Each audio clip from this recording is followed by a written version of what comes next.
Welcome to The Explainer. What if you could map out a complete philosophy for life with the same kind of certainty you get from a math equation?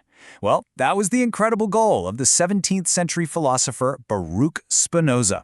Today, we're diving headfirst into his radical and, dare I say, beautiful world of pure reason. So let's just start with this. This is a pretty provocative idea, right? It sits at the absolute heart of Spinoza's entire system. And it's a question that, honestly, challenges the most basic things we think we know about ourselves and what it means to be free.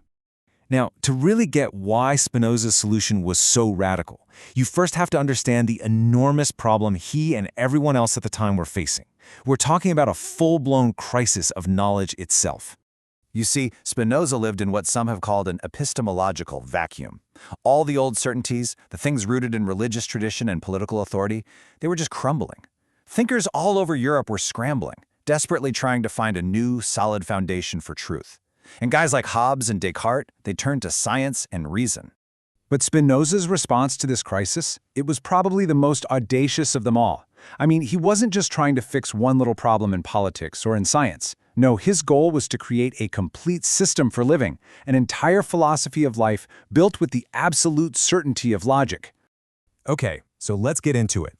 To build this massive system, Spinoza starts by redefining the most fundamental concept there is, the nature of reality itself, which he famously calls God or nature.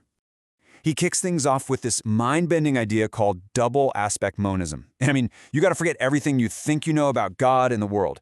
For Spinoza, there aren't two separate things, a creator and a creation. Nope.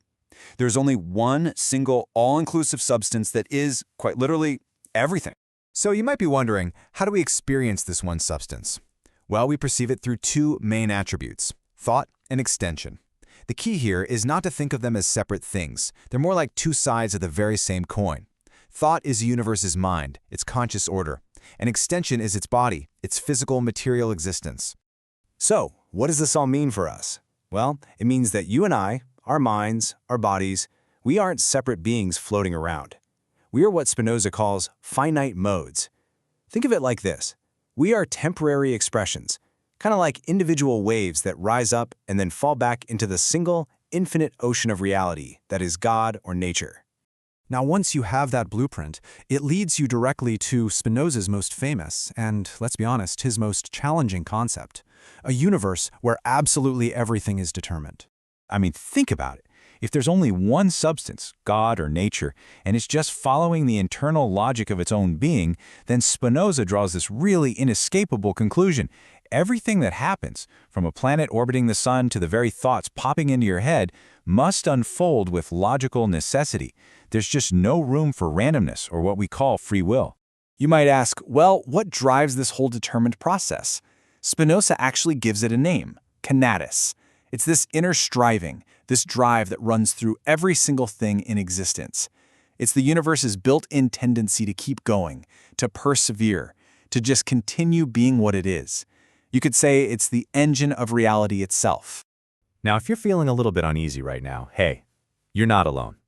At this point, you're probably asking the exact same questions people have been throwing at Spinoza's philosophy for centuries.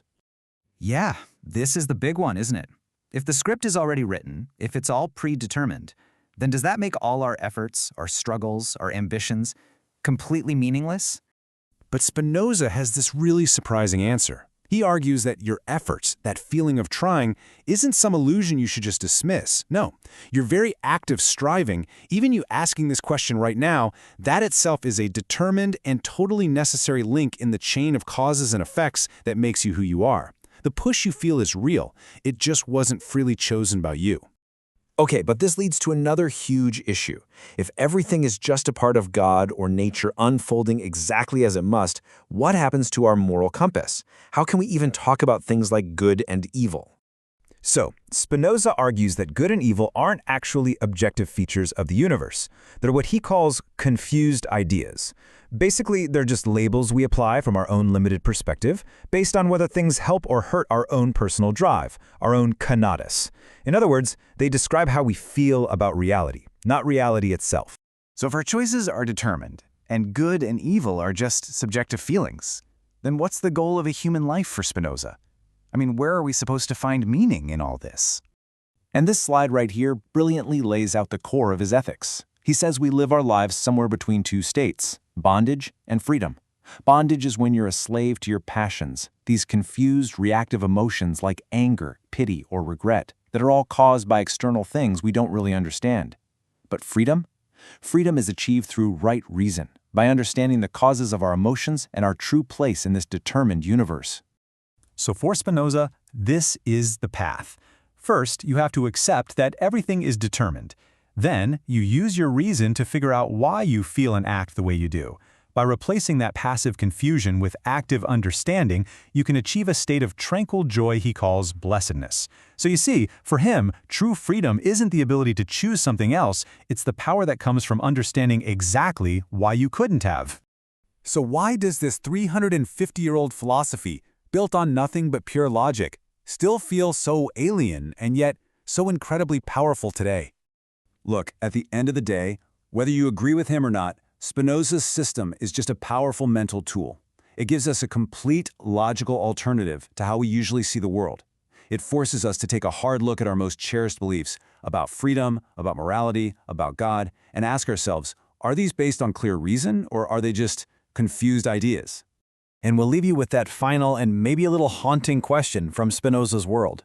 Is that powerful feeling of free will the thing that defines pretty much every moment of our lives? Is it a deep truth about who we are? Or is it maybe the grandest delusion of them all, the ultimate confused idea?